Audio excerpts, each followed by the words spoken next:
Hey there, friendlies. How's up? So,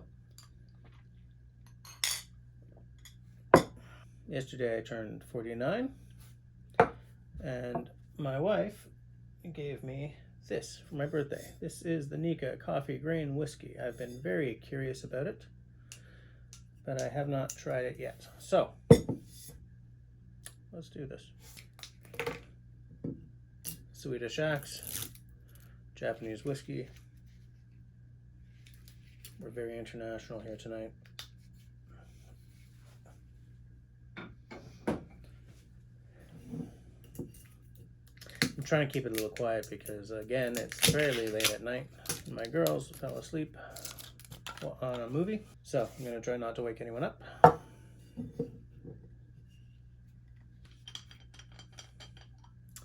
I'm never going to love the screw top. I will admit that, but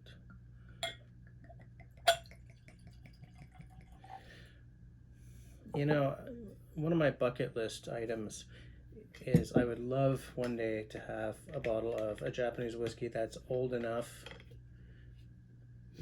How do I say this? I would love to have a bottle of Japanese whiskey aged in Mizunara oak that is aged enough for that oak to make a difference.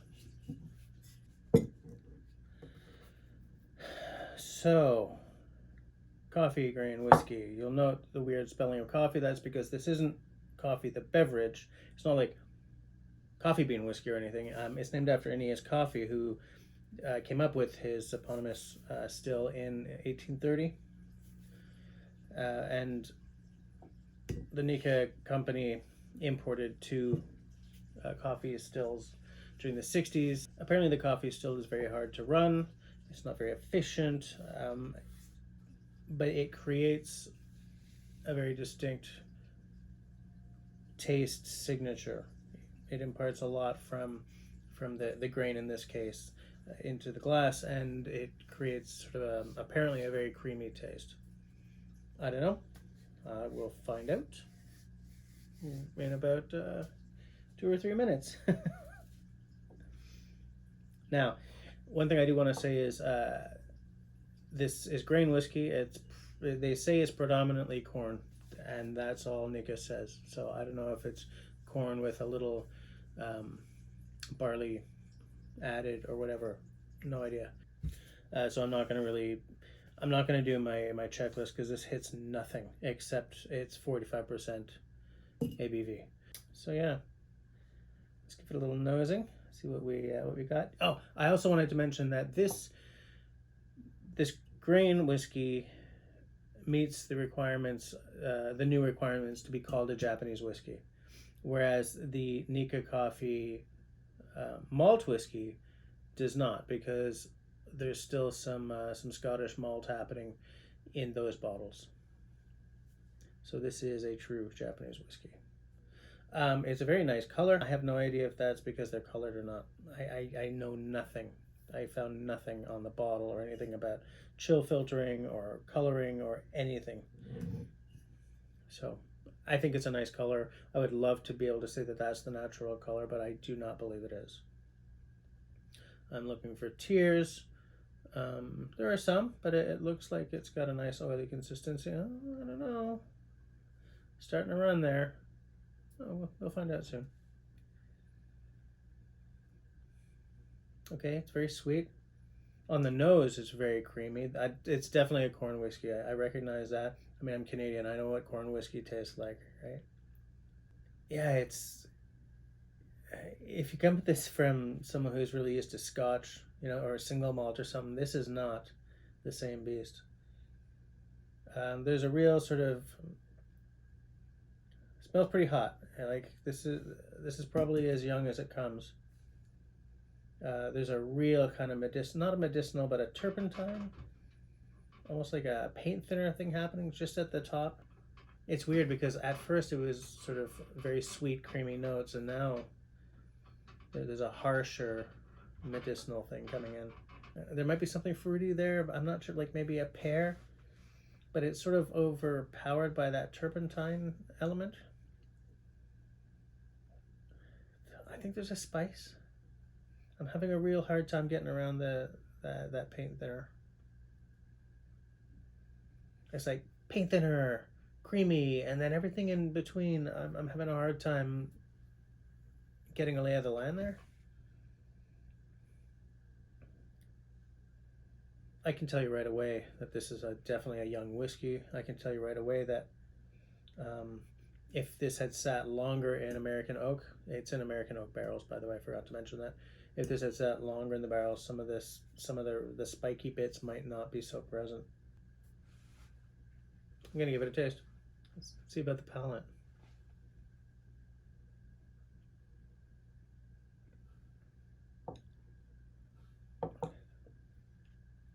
It's hot.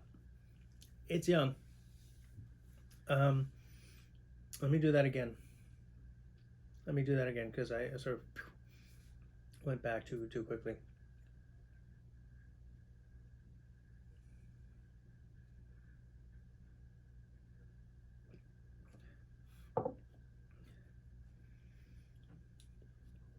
Right at the front, it's very hot.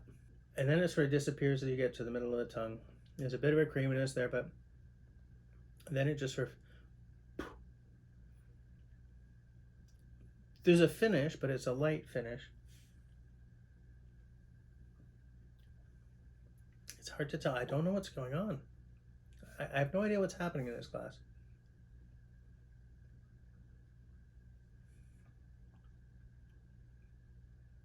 Now that I'm getting used to it, the creaminess is there.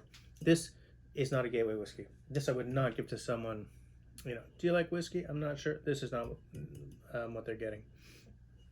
That's, you know, they're getting this. This is going to make you work for it a little bit.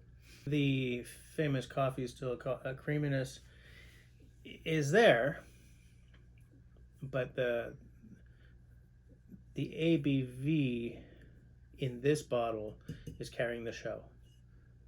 I'm not really sure if this is singing my song yet, to be straight with you. I'm gonna nose it again. Now some of that fruit is more present. Definitely, I'm thinking definitely a pear, maybe an apricot. And now that I've tasted it and I'm nosing it again, some of the turpentine aspect has disappeared a bit. It's still really high proof, but it's a little more pleasant. Then now I'm getting sort of a brown sugar, burnt brown sugar kind of thing. Obviously, there's no maltiness happening here. I'm thinking that there might be a vanilla couched in the creamy aspect, which makes sense because of American oak, but it's just that in my experience, this is such an unusual flavor and aroma profile that I'm having a hard time recognizing some of my usual signposts. And the longer it's open, the more the fruitiness is coming. Maybe what I needed to do was sort of say, you know what? Cut, come back in 20 minutes, and then start working with it or something. If you guys hear that, that's the couch upstairs. We need to replace that thing.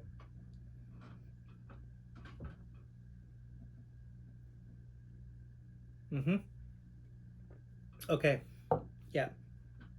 Let it sit a bit because now it's getting better. Now there's a touch of coffee, COFFEE, at the back. Now the creaminess is coming out a little more.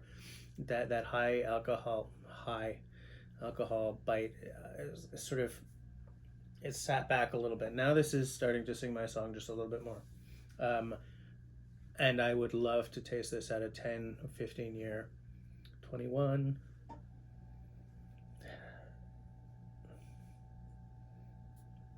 But I don't.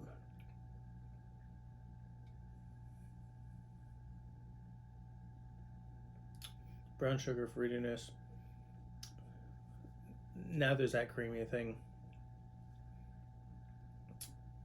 It's still, the ABV isn't carrying the show anymore, but it's still very present. So let's destroy the experience with a little bit of water.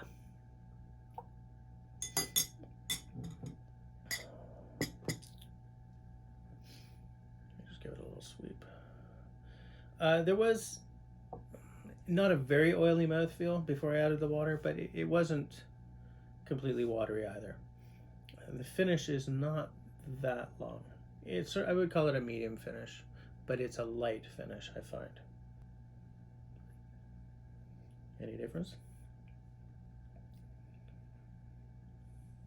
Yeah, that fruitiness is definitely there. It's not a big fruitiness, but it's definitely more present than it was when I first opened this bottle.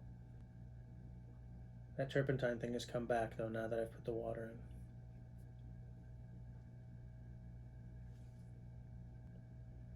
in. Not bad actually. The creaminess didn't disappear. The brown sugar didn't disappear. Something dropped out in the middle, but because I'm having a hard time recognizing a lot of what's happening on my tongue, I don't know what it was that dropped out. Because the fruitiness is still there, but it's not a big fruitiness. It's not a juicy fruitiness, right? It's not berries and plums or anything like that. It really is. It's more of a crisp apple, a green apple. So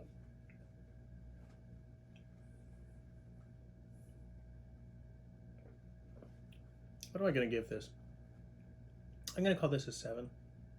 Now that I know that I should let it sit for a little while longer before diving in, over time that may go up. It may not. I know that we make a lot of noise about, getting down past the shoulder, and once the bottle's been open for a few months and oxidizing or evaporating. I know that a lot of us feel that is a factor. A lot of people make noise that that's just a lot of bull, whatever. One thing that I do know is that between this neck pour and having drunk it down to there, I will have a lot more experience with this bottle, and I will be able to tell you more clearly what I think of it. But yeah, right now I'm giving it a 7.